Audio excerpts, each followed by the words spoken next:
Well, welcome.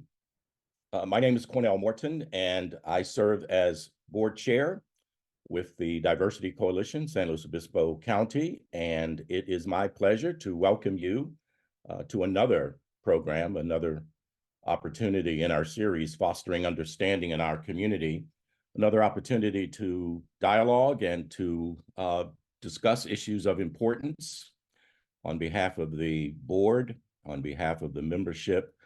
We're very, very pleased and excited to welcome you to this Zoom meeting or this conversation. This is probably among the most timely topics we can be at work discussing at this time in our nation and in our world. Respectful dialogue, respectful rhetoric. And so we have a panel tonight that will be introduced in a bit that will inspire some conversation. They'll share some thoughts, and then we'll open the floor, so to speak, for your input. We would encourage you, by the way, to submit your questions and to engage in this conversation. This is an opportunity that our community can take good advantage of. For the last several years, in fact, this program in particular has been instrumental, we believe, in inspiring greater understanding, as the theme notes. Fostering understanding in our community is all about making certain we give voice to those who are perhaps voiceless, to give voice to individuals in the community who have important messages to share with us, as is the case tonight, and to give voice largely to topics that we hope can create community and create a better sense of how and in what ways we're all connected, so to speak. The coalition, by the way, many of you already know this, but the coalition has been around since 2011. And you may know, if you take a look at our website, there's a history portrayed there that explains that this coalition came together for all the right reasons, came together in support of an African-American family that had experienced hate crime in our community. And to their credit, private citizens, governmental officials, others decided to continue the work. And you hit the fast forward button, and today we are 501c3, working largely on education, educational issues, advocacy, collaboration, and bringing people to this community who can share with the young people, especially in our middle and high schools, their histories, their stories. And in that way, we hope we reach young folks who can be instrumental in their own communities, in their own schools, in ways that are positive and constructive. The only thing I will say additionally is that we want you to continue to come out to our programs. This happens to be a Zoom program, but in the future, of course, those programs that you've been attending, some of you have been in person, and we will continue that format as well. So again, on behalf of our board, on behalf of the folks behind the scenes tonight who are doing good work in making this program possible, we want to thank you. I'm going to stop, and I'll share a few thoughts after we've heard from everyone and in closing, but I'm going to turn it over now to Kathy. Kathy is going to talk a little bit about, Kathy Mink, our education chair, talk a little bit about the education programs and what we have in store for you coming up. So, Kathy, you got it. I think you're muted. I think you're muted. That better? Yeah, thank you. Okay. First, I want to let everyone know that you can submit questions while the presentation's going on using the Q&A function at the bottom of your screen. So please do that, and we'll allow plenty of time for Q&A at the end of the session. The theme of this evening's presentation, which is dealing with fighting dehumanizing rhetoric, has been a goal of our Speakers in the Schools program for 7 years. Our speakers share personal firsthand accounts of the history and current events that the students are learning about.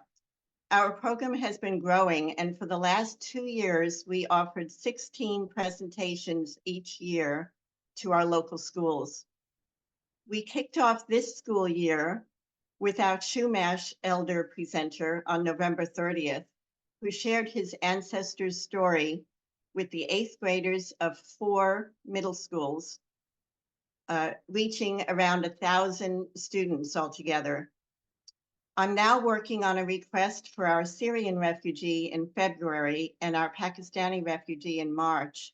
And then in April, Rita Lurie, who's one of our Holocaust speakers with a story much like that of Anne Frank, will come to 5 local middle schools. So that means that all of the 8th graders in Lucia Mar School District and San Luis Coastal School District will hear her story. If you'd like to see our list of speakers for the schools, go to our website, diversityslo.org. And now on to tonight's program.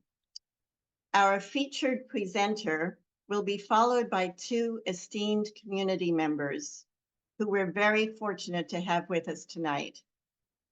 Rabbi Micah Hyman is the rabbi of Congregation Beth David. He has served in many capacities in the SLO area Jewish community and as a rabbi in Los Angeles, San Francisco, Paris, and Tel Aviv. He lives in Morro Bay with his 2 sons. He'll be followed by Dr. Ahmed Deif, who received his master's and PhD in Industrial and Manufacturing Systems Engineering from the University of Windsor in Canada. He joined Cal Poly in 2014, where he is currently an associate professor of operation and supply chain management. At Cal Poly, he is involved in and has led many DEI activities, including serving as the DEI faculty fellow for the School of Business for 2 years. Dr. Deif is also the president of the Islamic Society of SLO County and is involved in many interfaith activities in San Luis Obispo. And now our featured presenter, Lindsay Schubiner. She is the Western States Center's Director of Programs, which counter the dangerous ascension of white nationalism across the country. She previously led advocacy efforts against anti-immigrant and anti-Muslim bigotry at the Center for New Community. Lindsay has served as a congressional staffer handling housing, health, immigration policy, and has managed advocacy for sexual health and rights at American Jewish World Service. She has provided commentary for the PBS NewsHour, the New York Times, and the New Yorker, among other outlets. She holds a master's degree from Harvard School of Public Health. Please join me in giving a warm welcome to our featured presenter tonight, Lindsay Schubiner. All yours, Lindsay. Thank you so much for the warm introduction. I'm so pleased to have been invited today and to be with all of you.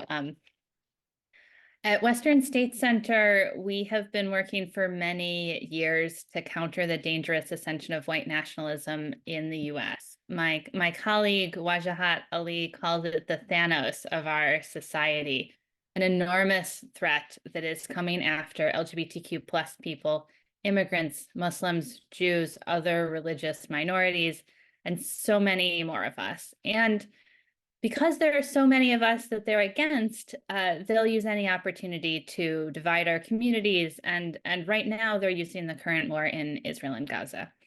And that doesn't mean that there aren't also real divisions, right? That's absolutely true. And I want to talk today, given the focus of our work on the white nationalist movement and movements promoting anti-Semitism and Islamophobia, that target so many of us, and these efforts to chip away at our understanding of the commonalities we share, especially those of us within civil rights coalitions in communities across the country.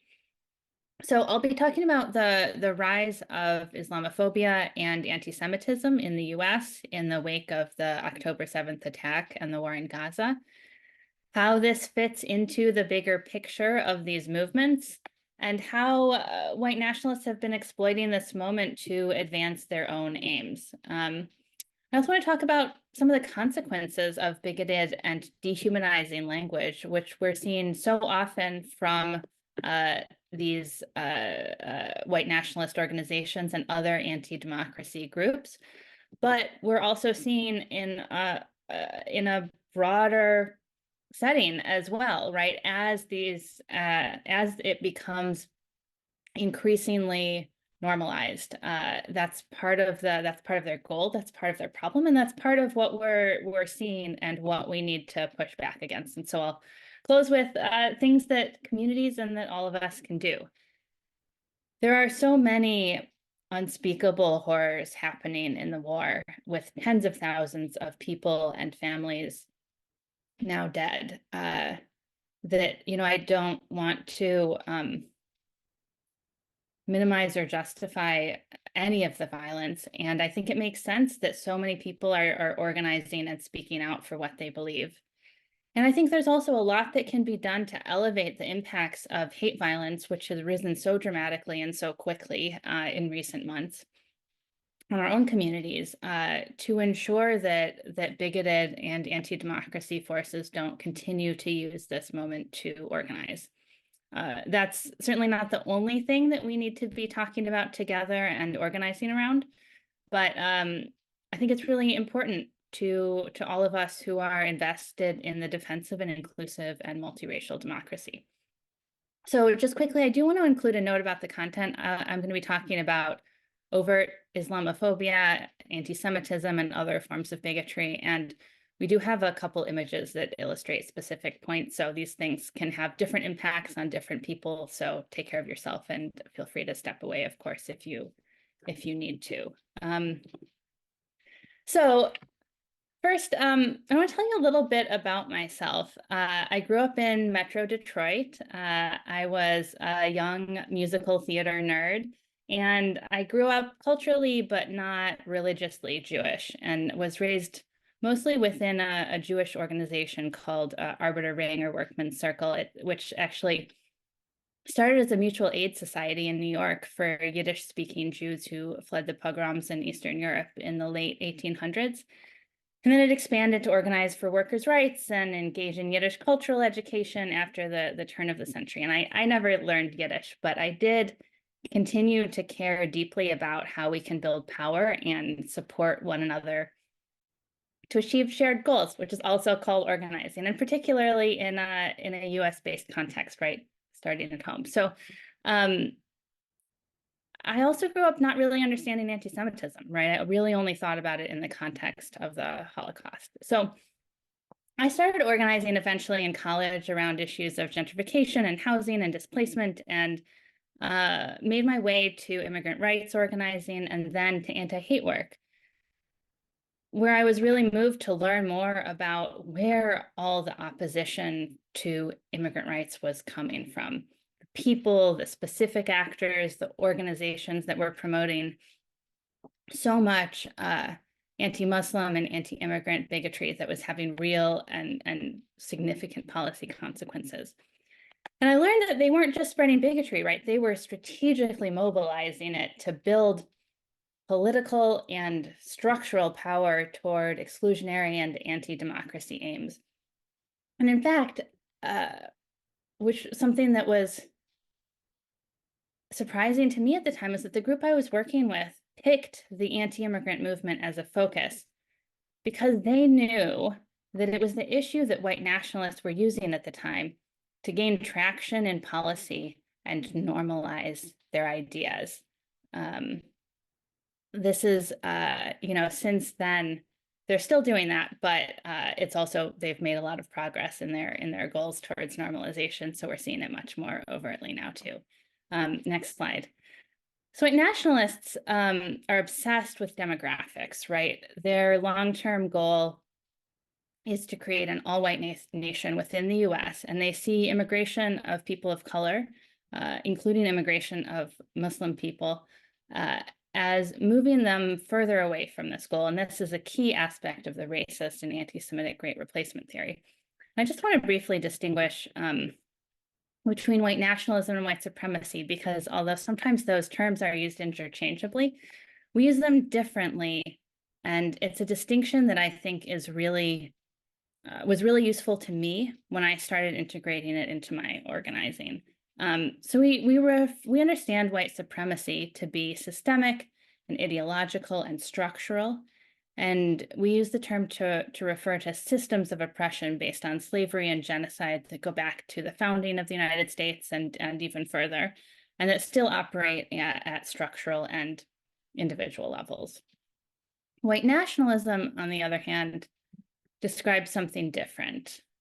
It's a social and a political movement with the end goal of creating an all-white ethno-state here in the United States. White nationalist movements are certainly inspired by the ideology of white supremacy, among other ideas, but they're not the same. So while white supremacy can persist in our structures without any overt racists, although of course we know they do exist, white nationalism is different. These movements are very strategic. They use dog whistles and other sometimes sophisticated messaging strategies. They work to conceal their true goals. For instance, related to the anti-immigrant movement, that movement today, their founder was a white nationalist, and certainly not something that they advertise. They sort of jump from topic to topic. What's in the news? What's working to increase recruitment and gain a greater foothold in American politics? They rely on conspiracy theories, usually bigoted ones, to grease the wheels of their organizing. And they also use threats, harassment, intimidation, and violence to push the communities they're targeting out of public life. That's a big part of their goal. They take the bias, essentially, that's in the air in the United States and in so many other places around the world, and they mobilize it for their own purposes, right? They didn't create it, but they're using it really effectively. So soon I began organizing also against the anti-Muslim movement, where I learned a little bit more about just how dangerous how dangerously and effectively bigots can build power and build influence by working within and using government institutions. My first organizing campaign on this topic was focused on someone named John Guandolo. I'm curious if folks have heard about him or not. He's a disgraced former FBI agent who successfully peddled anti-Muslim bigotry and biased policing approaches to police departments around the country. And he was part of what many people call the Islamophobia Network, a really close-knit group of individuals and organizations spreading anti-Muslim hate. They rely on fear-mongering. I think we're on the next slide, apologies. And they rely also on conspiracy theories to drive bigoted policy decisions, right? They do things like accuse Muslims of being a fifth column, intent on undermining and eventually replacing American democracy and Western civilization with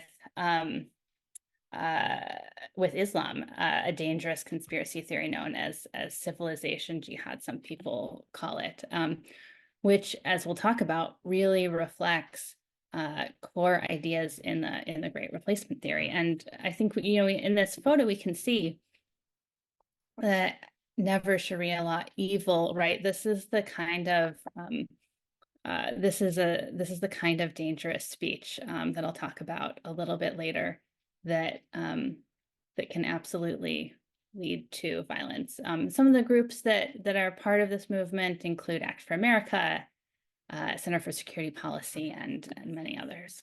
And then I eventually came to Western State Center, where our former executive director, Eric Ward, spoke really powerfully about the ideological role that anti-Semitism plays in white nationalist worldview. And I'd begun learning about it a little bit sooner, but it was also a moment where, despite growing up Jewish, I learned a lot about anti-Semitic tropes that I truly had not known about before. Anti-Semitism, next slide, is widely perceived to be a form of religious bigotry that mostly collapsed after the atrocities of the Holocaust came to light in the 1940s. And that's sort of what I grew up thinking. But anti-Semitism is old. It's very old, as many people know, and it's adaptive. And centuries of state and church-sanctioned persecution of Jews for things like the death of Jesus, for plagues and disease, for the death of Christian children, for war and rebellion, eventually coalesced into a strain of conspiracy logic that is really central to the white nationalist worldview. Next slide. White nationalists, not surprisingly, right? They believe that power is a zero-sum game and only one side can win. And they see Jews as their as a primary enemy, as the secret satanic power behind the curtain, funding anti-white and anti-Christian civil rights movements, wreaking climate havoc with, Jewish space lasers, unleashing COVID on the world, taking down heroes of the far right like Trump and Steve Bannon, and on, right? And in their white nationalist view, women, queer people, Black people, Muslims, and other people of color who make it into powerful positions are ultimately being manipulated by Jews, right? Which is a worldview that's both anti-Semitic and racist and misogynist and anti-LGBTQ, right? Which is why this is one reason why the Tree of Life shooter in Pittsburgh, whose goal was to stop Muslims and refugees from invading America, targeted a synagogue, right? He blamed Jews for bringing refugees into the country. And this is, as I've talked about, right, what we call the Great Replacement theory, which posits that immigrants, Muslims, and people of color are being brought into the country by Jews and other quote unquote elites to replace white Americans, to seize political power and to render what they see as their side of the fight obsolete in this sort of zero-sum game. And I think it's one way, as we see here,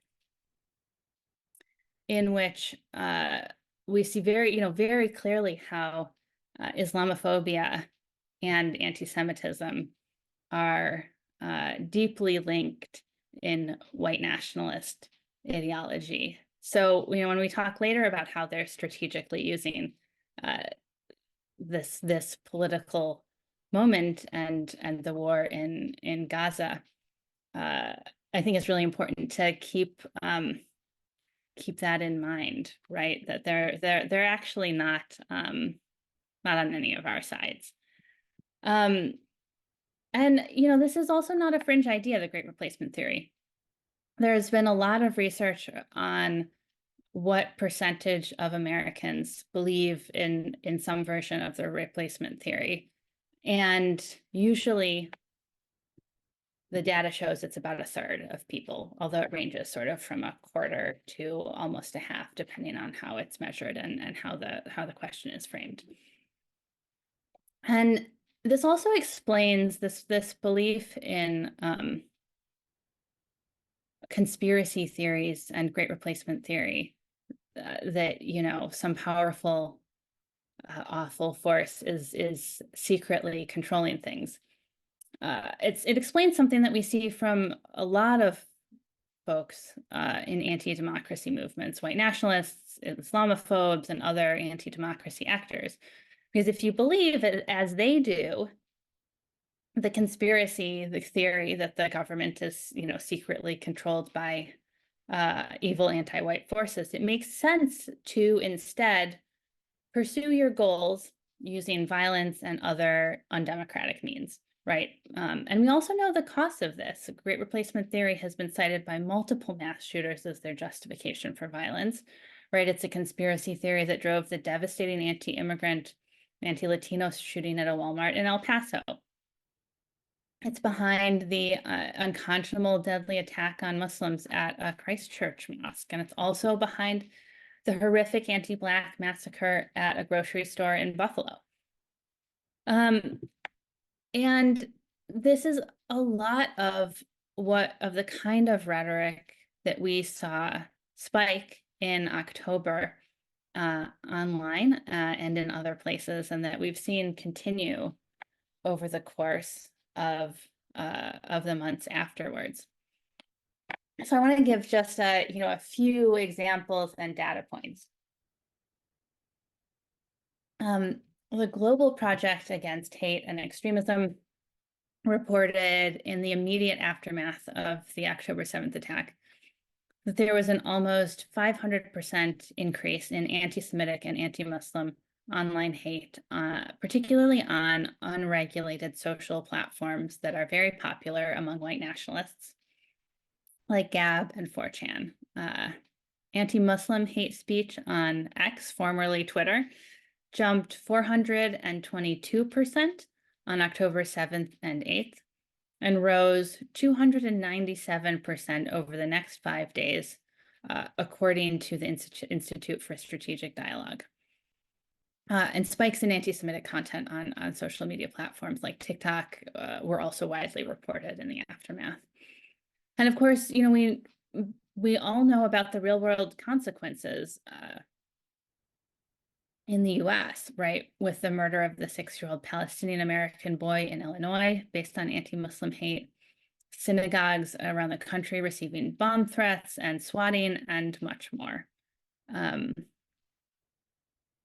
then just to finish with examples of, the kind of great replacement theory that we're seeing.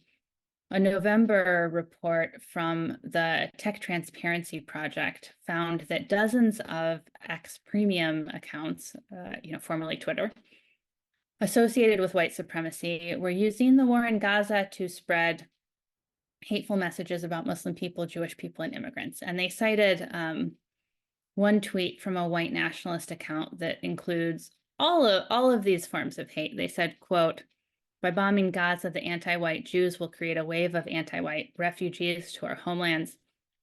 This is what the anti-white Jews want," right? Which of course echoes exactly this bigoted conspiracy theory. So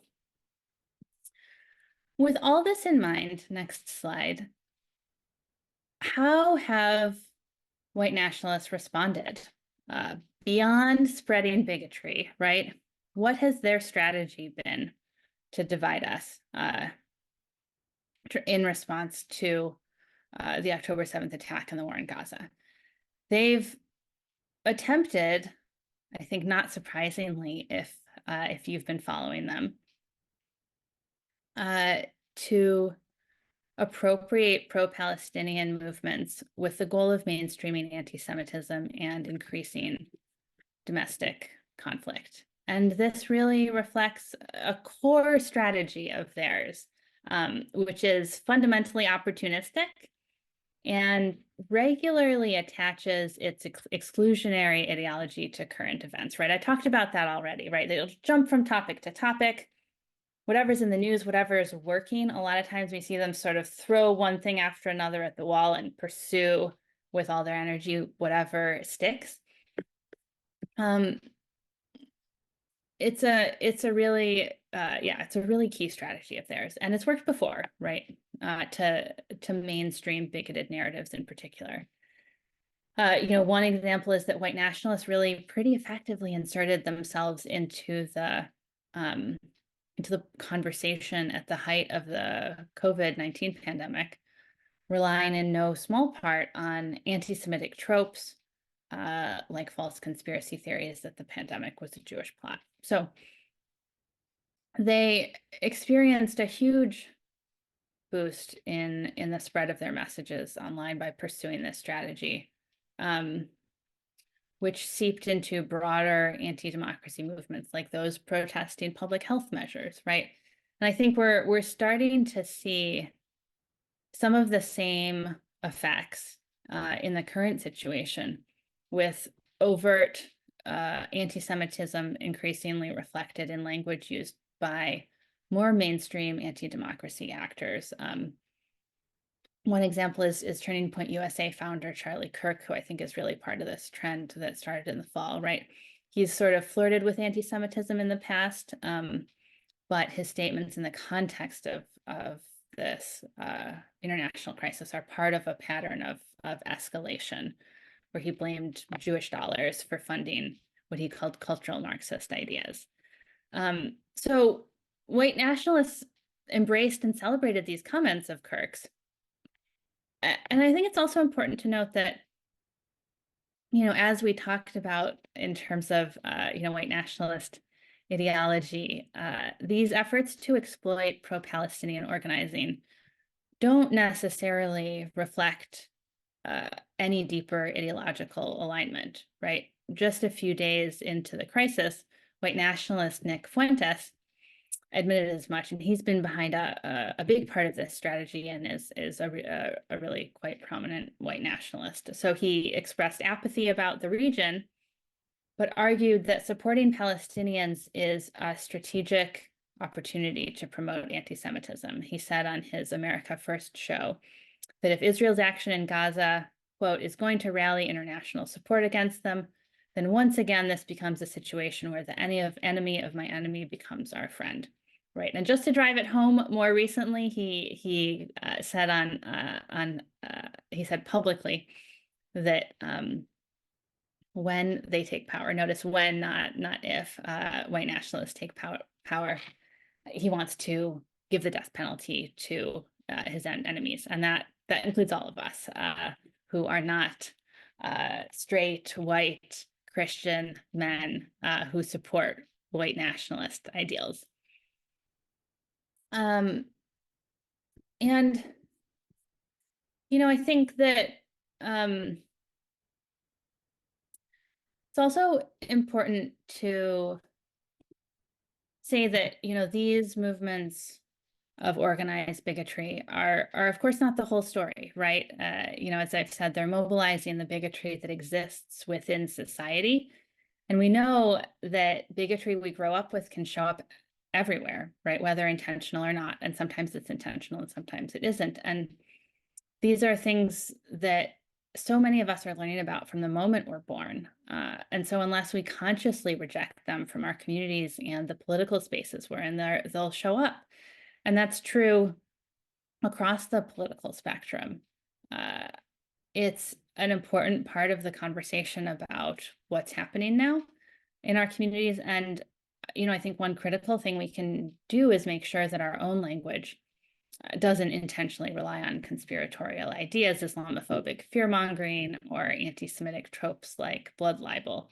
And I think especially within our communities and within coalitions dedicated to civil rights, it's important to talk about how language can land differently than we might expect based on different experiences and different knowledge, and really listen with the goal of understanding, which I think is really hard to do, especially in such a devastating conflict with so much violence, right? I think it's really understandable to want to focus on that, but I think it's important for our communities and our coalitions to also pay attention to this. So next slide. I also want to talk about not just how white nationalist groups have responded to and tried to exploit the crisis, but how anti-Muslim groups in particular have responded. And research from the Southern Poverty Law Center shows that while the number of anti-Muslim groups has dropped in recent years, many of the core groups making up the Islamophobia network remain really active and continue to be an important political force in the US, enjoying clout and access in some arenas. So what we've seen is that the anti-Muslim movement has spent the last few years expanding its agenda and turning attention to sort of what's in the news. They jump around from issue to issue too, just like white nationalists. So they've focused on, anti-critical race theory, fear-mongering, and opposing inclusive education, and conspiracy theories about elections, and demonizing trans people. But the events of October 7th really brought was an opportunity for these anti-Muslim groups, which of course they exploit any opportunity to come back to their core ideology, which has by no means been lost, which of course exists in society and is mobilized by groups operating strategically to build power. And we saw this play out, over the past few years, right? When in 2021, the US withdrew from Afghanistan, and anti-Muslim figures pushed back really hard against resettling Afghan refugees, claiming that they would be a threat, right? In line with the Great Replacement theory. And then similarly, after October 7th, anti-Muslim groups didn't waste any time in politicizing the conflict in order strategically to peddle an Islamophobic agenda, and really pushed anti-Muslim rhetoric and dehumanizing rhetoric, which increased enormously, especially online. And we saw things like Act for America, the nation's largest anti-Muslim hate group, used the conflict to circulate a petition in October that called to bar Palestinian refugees from being resettled in the US, and you won't be surprised, relied on Great Replacement theory rhetoric. So next slide. I'm just going to take a sec. Oops.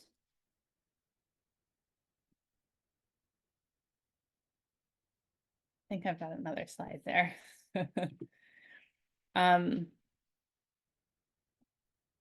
Thank you. So I want to talk about some of the hallmarks of dangerous speech, right? We've talked about how white nationalist groups are operating strategically. We've talked about how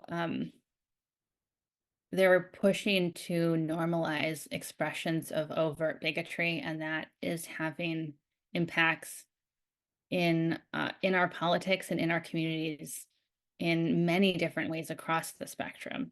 I want to talk about exactly, what this can look like, because, as we're increasingly hearing this dehumanizing language, it gets normalized.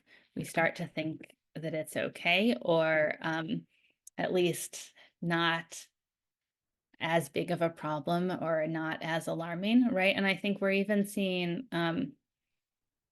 with some of Trump's recent statements that there's that are deeply dehumanizing and supportive of authoritarianism, that there's much less alarm in the public despite the escalation, right? There are a lot of as someone who has spent a lot of years doing this work, it's really alarming to look at the kind of rhetoric that occasioned public alarm, a few years ago or 10 years ago, and how much that has shifted today. And that's really aligned with white nationalist goals, with goals for authoritarianism, and with far-right goals overall of pushing more and more people out of public life, out of the opportunity to serve as an elected official, out of the opportunity to participate fully in their communities, or even vote.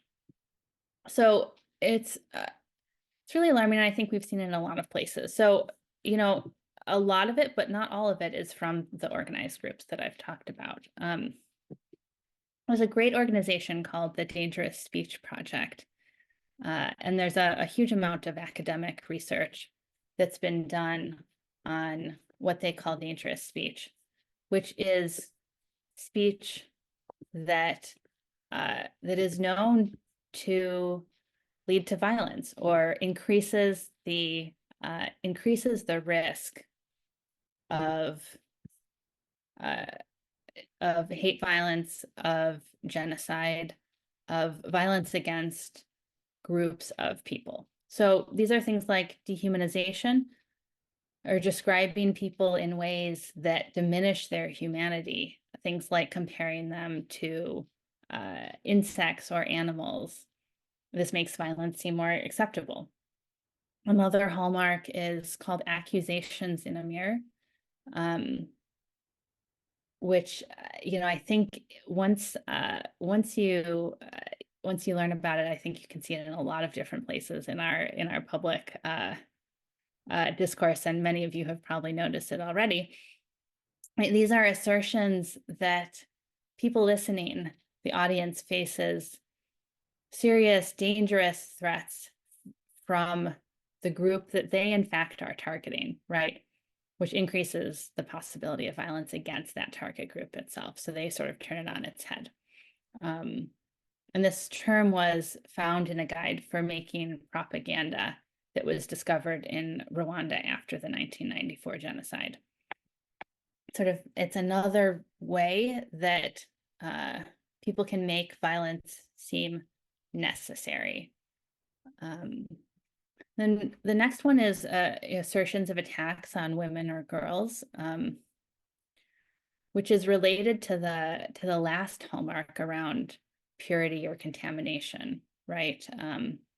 There are, in many societies, including in ours, right, I think, and including in white nationalist ideas, the purity of women is symbolic of the purity of the group itself, or its identity. And this is related to Great Replacement theory too, where immigration or an increase in the number of people of color in the United States are seen as a threat to the purity of the all-white nation that they're hoping to build.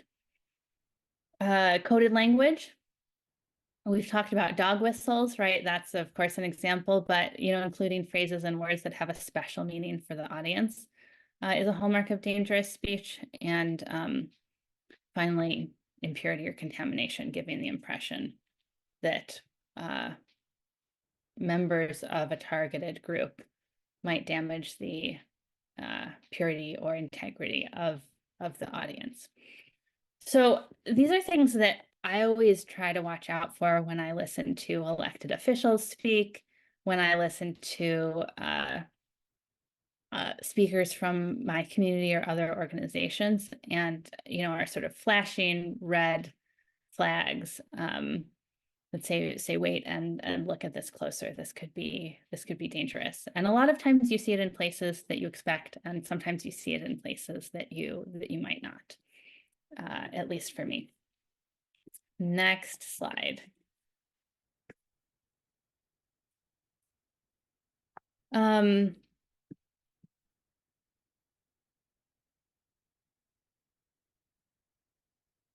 Okay, so what can we do? There's a lot that we can do, right?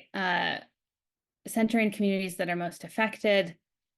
There's a lot that we can do to elevate our voices to shift norms, right? I talked about how there are, how white nationalist groups have really attempted to shift our political norms and have been very successful, right? But that's socially determined, and we collectively have the power to change those norms. And I think there's a way of speaking out that seems that can be pro forma, right? Or not very important. And then I think there's a way of speaking out that can, if it's at the right time and in the right way and from the right speakers, that can really help shift those norms. And it's particularly important when bigoted or dehumanizing rhetoric is starting to become normalized, or in a particular community is coming from people who are respected and taken seriously. Or, you know, or when there's been an incidence of hate violence, right? It's really important to use values-based messaging, because hopefully rejecting bigoted rhetoric and dehumanization should be something that many of us can agree on, regardless of our ideology. Really focusing on safety, you know, as I talked about, there are so many of these groups that are using threats and violence and intimidation as a strategy. And it's a strategy that has really been effective.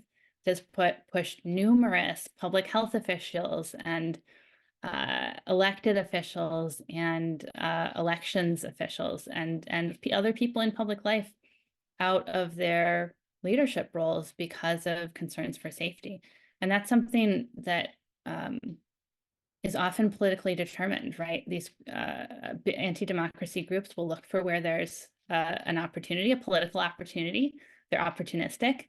And if people stand with those who are targeted, we can really help close that opportunity for them. Promoting education and opportunities to learn about, you know, exactly what are anti-Semitic tropes. Let's really learn about them and understand them so we can recognize them. What are the most common forms of Islamophobia? How are we seeing anti-Muslim fear-mongering happen in public today? What is the Great Replacement theory look like, and what are the sort of coded references to it that we can recognize? And then finally, because this all can lead, you know, so directly to hate violence, it's so important to improve hate violence tracking in our local communities and our states, because we all know it's the reporting for that is it's really problematic. And finally, you know, I think I've talked about how you know, bigotry, because it's in our society, is present in a lot of different ways. And I know I'm going to be asked about anti-Semitism on the left, and I think there's real reason for concern, and we've seen some recent data suggesting that anti-Semitism among historically progressive groups is rising, and that should be taken seriously. But in our analysis, the greatest threat of physical or political violence to Jewish people and communities comes from the political far right and anti-authoritarian from the political far right and authoritarian movements. One example is that, you know, recent data from Public Religion Research Institute on the rise of Christian nationalism points to the elevated levels of classically anti-Semitic beliefs. Things like Jews are too powerful or Jews are disloyal among Christian nationalists, who hold some of these beliefs at twice the rate of most Americans.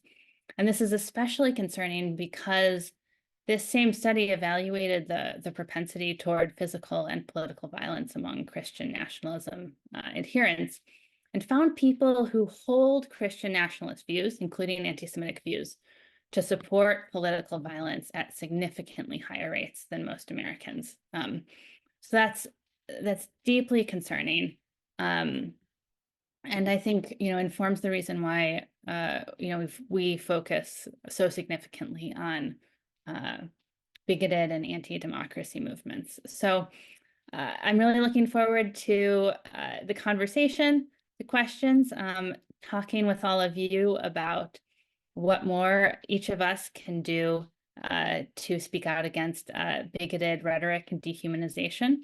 And I'm really excited to hear from the next two presenters. So I'm going to turn it over to Rabbi Micah Hyman. Thank you so much. Well, Lindsay, what a pleasure to hear from you, and the irony of talking about humanization. I also want to thank Kathy and Cornell and Ahmed. It's great to be with you again. The irony of talking about humanization to a little green light on my screen as I sit in my room, not seeing any faces at all, speaks to how hard it is to reach out beyond our narrow straits into the humanism and the suffering that we feel in this moment. And I mean the global we. And so I want to begin with the challenge, not only of Zoom meetings and the civil discourse necessary to talk about hard situations, conflicts, not only in Gaza, but also in the West Bank, not only in just Gaza and West Bank, but within Israel itself. Not only within Israel, but in Lebanon to the north. And as we expand, as you've seen, the global conflagration, how easy it is to scroll down our phones and see our social media feeds dividing ourselves between who agrees with us and who is against, who is on their side, who is on our side. And I pray, and I know here in SLO, we are not on different sides on this issue. We do not want to see suffering of humanity. It is a tragic time to continue to try to fight for a degree of security and peace within and among our neighbors. And so I wanted to, Lindsay, again, thank you for a really detailed report. It was interesting, you saw that horrid political cartoon of which the Jew looks nothing like me, but that's okay because we look like so many different people and races. And as you know, we are not a race. But you saw that it wasn't a picture of the United States, there was a picture of France. And the Great Replacement Theory, in fact, was really driven in large part about a decade ago by a guy, Eric Zemmour, who is a French Jew that was born a family from Morocco, who is trying to use the Le Pen white nationalism towards some of this Great Replacement Theory, and that has been picked up in turn. And I want to say that because that is, in some ways, our liberal values coming from France. It also comes some of the harshest racist rhetoric can come from the strangest places. I also saw in the Q&A about these space lasers. This was a congressperson, I don't even want to mention her name, Marjorie, but she was talking about this alien space laser. Why alien? And it's important. It speaks back to what Lindsay was talking about, dehumanization, because Jews are alien. Jews are foreign. We're from outer space shooting down to create this cosmic climate warfare, or in a microscopic way, pervading disease. These are classic racist tropes that we know well. Also, Lindsay, excellent to point out, the Tree of Life shooting was in reaction to a call for refugees to be housed and supported in the midst of war, in a different war in Syria. That Tree of Life shooting was actually as a result of a page of Hyas, which is an immigrant resettling organization that we support. And we doubled down as a Jewish community, as Beth David, in February, the first weekend in February, to show up to say, Hyas, this is a refugee Shabbat. We've had speakers in the past from Slow for Home, but we also have great knowledge and wisdom about what it means to be a refugee. For while I feel totally integrated in our slow society, California, America, you take me back 100 years and I'm speaking Yiddish, working the Shmata line like my great-grandfather who voted for Eugene Debs in, I guess it was 1910. But we are a nation of immigrants, and we as a Jewish people feel both ensconced in this society, but also this type of anti-Semitism unleashes a great challenge to us. And I want to speak to that because what you can do, one of the things is our first Friday night in February, when we do celebrate refugees, our place as immigrants into a larger context, not Islam versus Judaism. That is not the debate. It is, are we a people of many types and cover? Are we a diversity coalition, or are we thinking that we are somehow holy or other? And this does point back to World War II and fascism, but we could call it Neoplatonism, you could call it colonialism. That is not Israel, and that is not Judaism. I just want to be very clear. that we are embracing of diversity in this way. And it is a very challenging role in this moment of war, in the suffering of and humanization of each and every individual dying at this moment, those hostages that are still been hidden away. These are real human beings. And to turn to some of our traditions, I want to say, I pray 3 times a day, Ose Shalom Bimromav, which means I believe making peace up above all of this, beyond nations, beyond our individuals. There is a humanity in each and every one of us, and that rising above my God, your God, my people, your people, my country, your country, that belief in an overarching peace, Hu Ya'aseh Shalom Aleinu, that faith that our humanity in who we are as a slow community. And I want to celebrate the Mosque of Nasreen, all of our community members who do support diversity, who have asked, how are you doing, Micah? This is a hard time. Many in my community have been under tremendous stress and trauma and suffering, from family and friends that they know that have been hostages, to simply feeling so under threat because of the increased anti-Semitic acts. And now I turn to my Muslim brothers and sisters, but also just to humans, to say, how you doing? Tug me on the shoulder, say, I saw you on that Zoom, Micah. I know you're at Scout Coffee.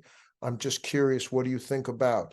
Just sending articles and just liking, not liking things only keeps us further apart. And I pray and I beg, as I turn this back to Ahmed, that you don't unfriend someone because of a comment they may have made. Reconsider some of the detaching, the dehumanization that social media easily allows us to do. Let us move forward in a way that can actually have difficult dialogue with one another, creating spaces in person that we can have the safety to disagree, to rebuke, to challenge, and to hope for a better tomorrow, because today is a difficult day. I wish for peace, and I pray for it for all of us and for all of you this evening. And so thank you for that time. Ahmed, it's all you. I hope you talk about supply chain flow and how we can move this into a better tomorrow. Yeah? Okay, maybe not tonight, but thanks, Ahmed, and thank you all. Thanks, Lindsay, and thanks, Rabbi Micah. And it's difficult to follow after 2 great speakers and speeches, but my couple of thoughts, and as an engineer, I always think in a point format, so bear with me with that. But I echo definitely what my friend Rabbi Micah said about the difficult times that we are all in now. And one element of this actually difficulty, and I find this very basically clear when I speak with my children, is to keep our moral compass straight. It's very difficult time to really speak about a lot of human morals and basic foundational ethics. And we see how the world around us is either silent about a lot of the atrocities happening, or really things are very contradictory in many cases. So part of the difficulty that we are living in now in these times is how can we actually keep our ethical compass straight and consistent and transparent. I like what Lindsay said about bias in the air, and it's not just bias in the air. And I can speak for many of my Muslim fellows. It's also a lot of lack of information. I don't like to use the word ignorance, but lack of information and lack of acquaintance about, for example, the Muslim community that leads to this part of the bigotry and the dehumanization dialogue that we can see. I can't forget till now this very fearful look in the eyes of my neighbors. I live in Shell Beach, and we had one of our neighbors moving in. So I went with my wife with a basket of fruits to welcome to our neighborhood. So we knocked the door, and it took so long for the guy to open the door. And then he opened up, and the way he looked at us, he was actually as Rabbi Micah was referring to the aliens, as if he saw aliens. And I told him, hi, my name is Ahmed. This is Dalia, my wife. And we're just welcoming you to the neighborhood. And he asked me, are you Muslims? I said, yes. So he kept staring at us for some time. And he said, I'm so sorry, but it is the first time in my life to see Muslims. And I got this basically kind of feedback a lot also from my students when I travel a lot with my students and we get to speak about a lot of issues. And when I speak about the ethics and morals and worldview, some students tell me, oh, are you Catholic? Because you're so religious. And I tell them, no, I'm a Muslim. And they tell me, really? This is the first time to see a Muslim. So I can't count how many times people around me would say this is the first time to encounter basically a Muslim family or see a Muslim individual. And back to this bias in the air, it's not just bias in the air, it's actually a lot of lack of information. And if we would like to battle this kind of dehumanization wave that some of these groups are leveraging and promoting, I think we internally as different communities have the mandate and the duty to speak louder and actually get people to hear from us, not about us. Also, a couple of things I'd like to share about, and again, this is where I have to put my Mosque of Nasreen hat on. It's needed more than ever. And thanks, Lindsay, for speaking about these value-based messages.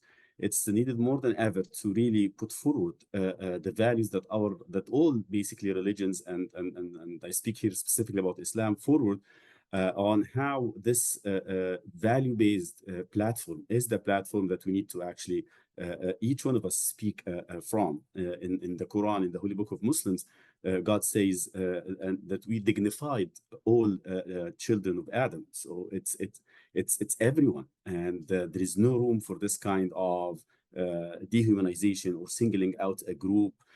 This rhetoric is not a religious rhetoric. It's not acceptable.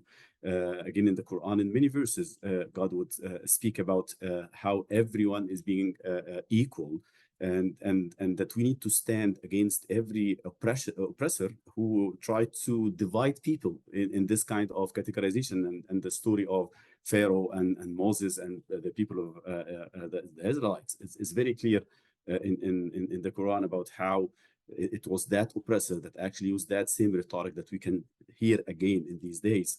The last thing I'd like to share, because I know I'm running out of time, is the point regarding foreign and what's American and what's not American. And I know that this has been always a debate that's out there, and this is a very important and, as Rabbi Micah said, a tough dialogue and tough point. Who decide on what's foreign and what's American, and who sets the narrative, right, for different groups? Part of the challenge that we face as a Muslim community is that we don't have yet a platform to actually have our own narrative, speak about our own narrative. Either people are speaking negative about the Muslim community, or even those who are trying to be allies, they stand and speak for the Muslim community with all the respect, but they will not speak as powerful as if the Muslim community, for example, stand and have their narrative out there. So where are these platforms for people to really speak about their narrative and decide whether this is American or not, and what are the standards that basically we go about that when we decide this is foreign or this is American? Who sets the tone? Who will speak about each community's narrative? These are some examples of dialogues that we need to engage in, and they are difficult, but we are ready to engage in that. And I think this would be part of the strength that we are aiming at. A divided America is a weak America, and an inclusive America is a very strong America that we really need to actually promote. I think I'm out of time, and thank you for giving me that platform. I'm very happy to answer questions if time permits. Thank you.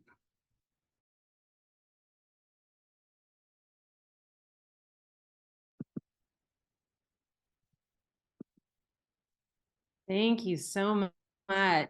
It was so good to hear from all of you. I have a few questions, and I'll just bring them up. And I think that whoever wants to speak can go ahead and take the floor. So An anonymous attendee asked or says, I'm appalled by the lack of verbal pushback to the sexual abuse and murder of Israeli women of all ages on October 7th.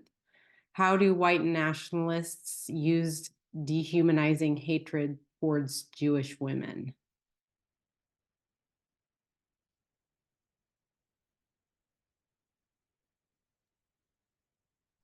I will just say this, there were videos of October 7th that are horrific, and they're dehumanizing in themselves. It's a tactic of this just horrific way of dehumanizing even the people that are suffering as hostages.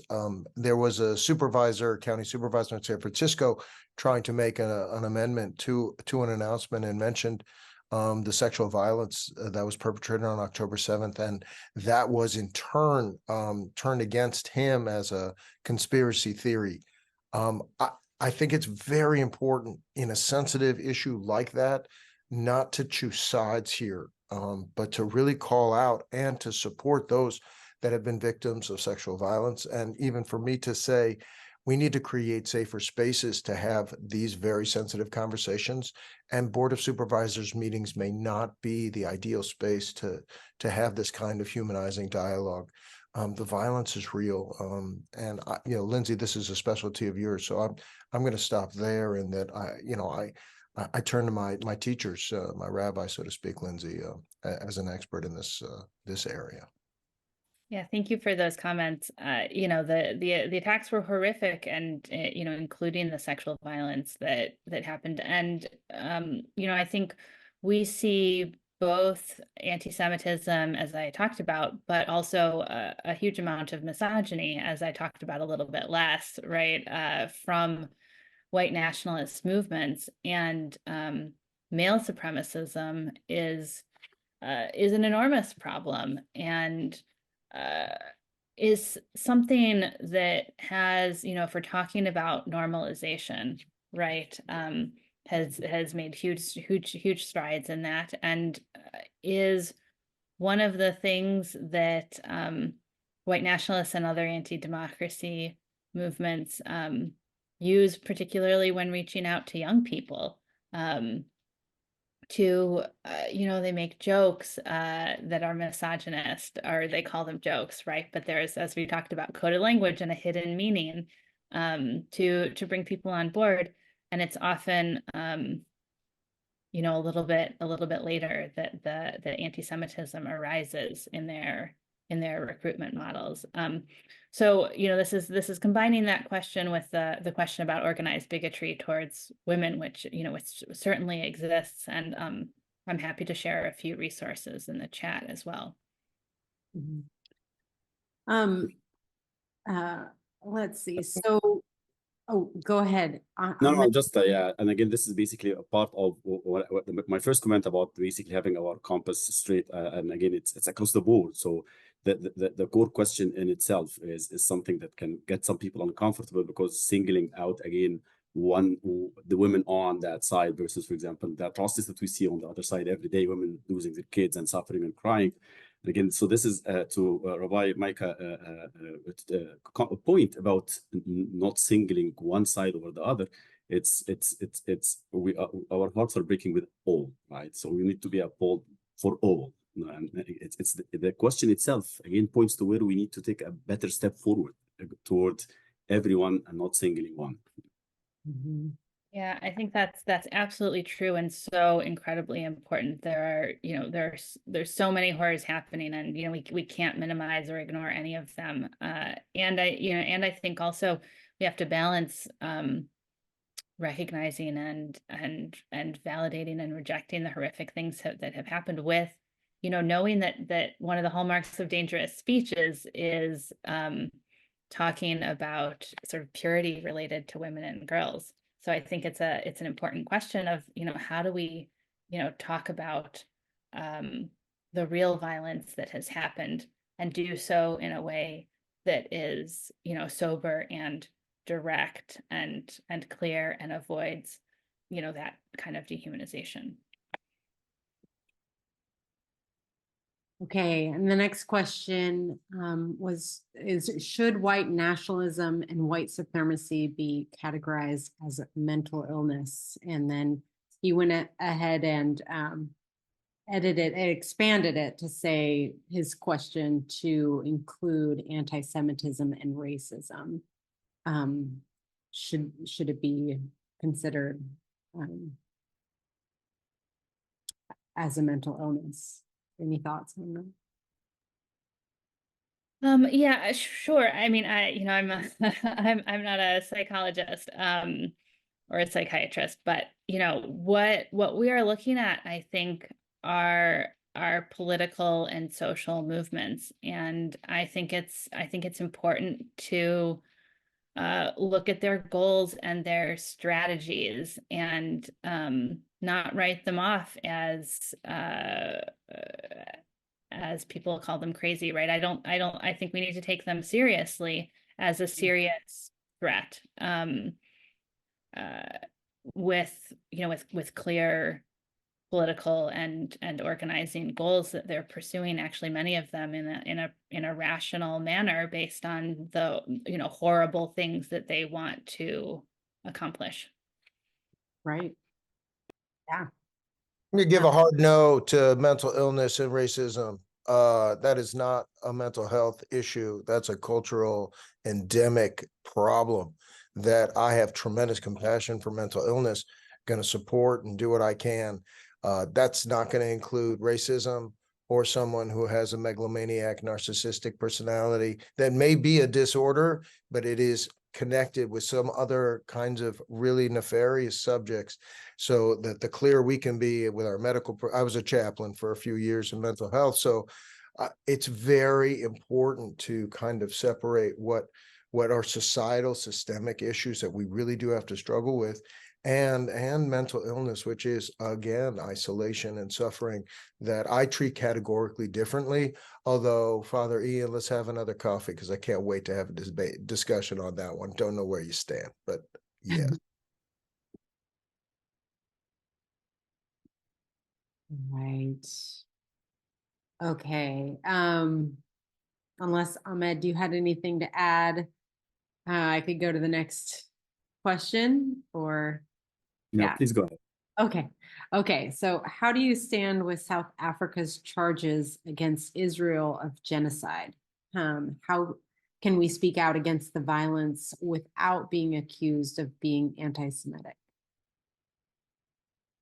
Yeah, let me pick up on this, and because I know Rabbi Micah will definitely add this more to this, but I think this question poses a very important point in trying to decouple things, and part of the difficulty and the complexity of the moment that there is an attempt to lump a lot of things together. So, for example, if you are pro-Palestinian, then you are anti-Semitic. Or, for example, if you try to speak about, for example, the freeing the hostages, then you are basically not really with the right of people to live free life in Palestine. So when we bundle things together like that, things get complicated. And again, back to my straight moral compass challenge, I think people need to be able to really decouple these things and say, well, if there is an act of genocide, then we will all stand against that. Then let's the law and let the court of law basically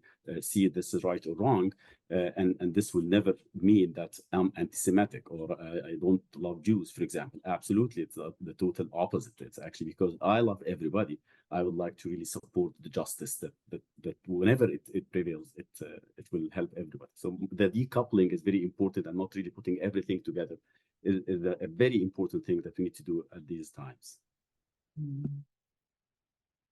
I would just highly recommend listening to Tal Becker, who is my professor in Israel for many years and a friend who defended Israel on behalf of the government of Israel. I found his remarks to be both contained, measured, and fact-based. I do think the challenge of the disproportionality of the civilian suffering, and I'm not going to say collateral damage that distances and dehumanizes a real issue of war. These are human people, each with, you destroy a life, you destroy a world. The burden of soldiers and the Israeli army at this moment, because of its enemy and its ability to hide. But I'm trying to humanize the situation. When it says genocide is in whole or in part, we really have to take that very seriously, that this is the first time in history that the Jews and Israel, but in part the Jews, are being accused of genocide in the very same language that was founded because of the Holocaust and the genocidal intentions of the Jews. And so my final question and challenge to all of us, because I can find scholars, I have them on both sides, who are telling me why it is absolutely not and absolutely is, a very important debate as to proportionality, ethics of war, Michael Walzer, but not in our heads, in our hearts. And yes, one death is too many. This war is brutal, and we need to humanize each other in our conversations and challenge. Ahmed, I guarantee you, we are not going to agree on, like Quds, whether Ir HaKodesh, Jerusalem should be X or Y, or where the best fool is in Tel Aviv. But I know that we can share together, because we have and we will. And that's really the conversation, the hard conversations that are happening. I want to say this, in every home that is concerned about this each and every day, there are debates, there are intra-faith discussions within Israeli society as well, how to still maintain, just as Ahmed said, the moral virtue while fighting a very difficult war. So those are some of my concepts. I really encourage you to listen to Tal Becker in his retort to the accusations at hand. Okay, so next I think we have Michelle asking, what is an example of accusations in a mirror, and how is it different than dehumanization? Yeah, I can take that one. And accusations in a mirror is exactly what it sounds like, right? When the speaker accuses the targeted group of doing exactly what that speaker's group is actually doing or planning to do, right? So one of my colleagues, Cassie Miller, wrote a great piece about this a few years ago, around the ways in which many actors on the far right were talking about political violence that is overwhelmingly committed by bigoted and anti-democracy groups, and we're talking about political violence on the left. That doesn't mean that it doesn't happen sometimes, but we have to take really seriously, what the data tell us about where the greatest risks are, and that it's really important to look at sort of the ways that can help serve as a justification for violence. So political violence in the conversation, I think, is one example of that, but we see it in a lot of different areas. And then to piggyback on that, the next slide I think had the values-based messages. Kathy and Susan asked for examples of values-based messages. Yeah, and I'm gonna point to another really great resource from Opportunity Agenda, a colleague organization of ours that has a whole toolkit that I'll link to about sort of how do you craft effective messages, including messages that are values-based. So things like, avoiding maybe getting into the policy nitty-gritty first of all, but immediately centering it on issues of values. So talking about equality or community or, respect for your neighbors. I think thinking about what core value is driving me to communicate, whatever message I want to communicate. And what values do I think will resonate with my audience, whether it's, equal rights under the law or, the value of wanting what's best for all of our children. So I think I'll link to the toolkit, which has some of those examples. Great, thank you. Candy, if I could just say time, and I think this is very related also to my last point, which is the discussion about what constitutes what's American and what's not American, and what's foreign and what's not foreign. I think a lot of these values can actually draw the framework for such a discussion. If we agree on these values, we can definitely move forward in that direction of who's really foreign and who's really belonging to the America that we are dreaming of and would like to further build, right? So it's fundamental in this, and this is the role of the value-based and religious-based communities in the U.S. is actually to try to house these kind of discussions, promote them, make them part of the mainstream. It's not something that should be within a mosque or within a synagogue or within a church. It's actually part of what we, and still you can be still secular and still basically have these values stemming from different religions and to define what's really American and what's not. Right. Yeah. Yeah. Thank you. All right. So the next question is from Kirsten Rambo, and she says, if possible, she would love to hear thoughts and insights on the phrase "from the river to the sea."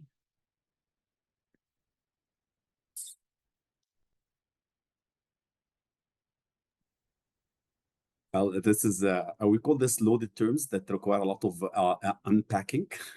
So I think one element in this unpack basically is to really look into the problem that just is happening in this part of the world, not from a small instant that happened on a specific date, but looking to the big picture and trying to really solve the whole thing from its root cause.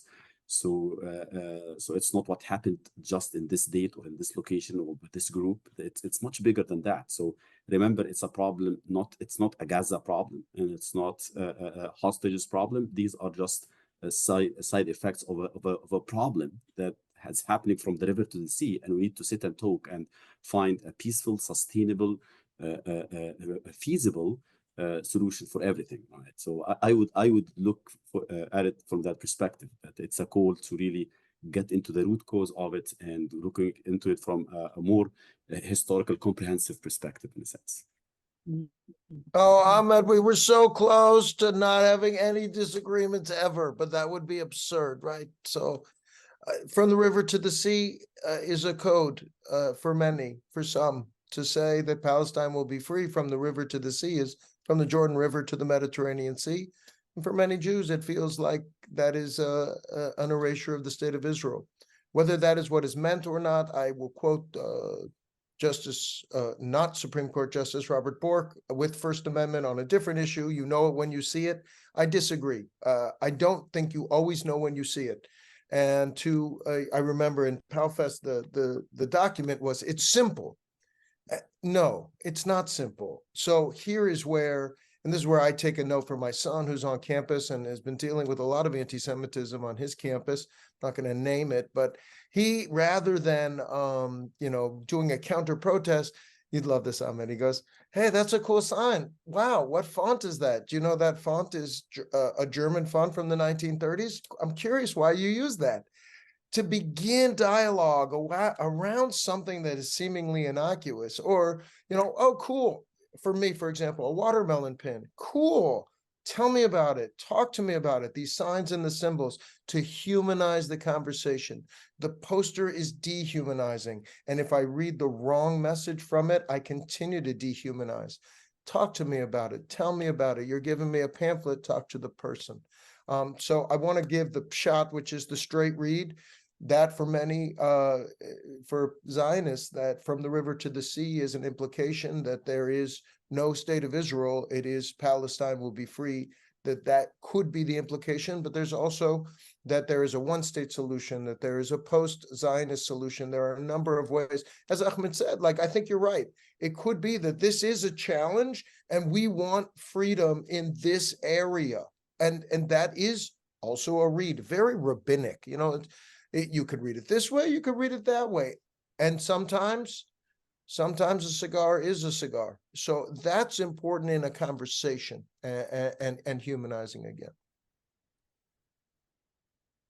Okay. Lindsay, did you want to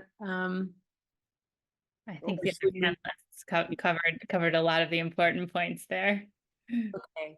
I think we probably have time for about one more question. And I see Derek Robinson, how do you minimize or eradicate dehumanizing language when it's perpetrated in the media, news, outlets, etc.?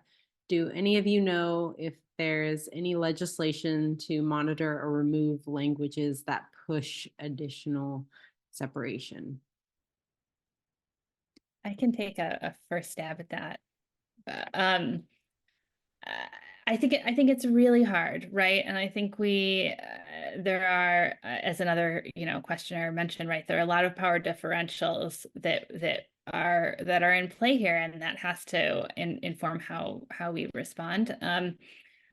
But I think it can seem very overwhelming when bigotry and dehumanizing rhetoric and conspiracy theories come from media figures that are have huge platforms and are unreachable.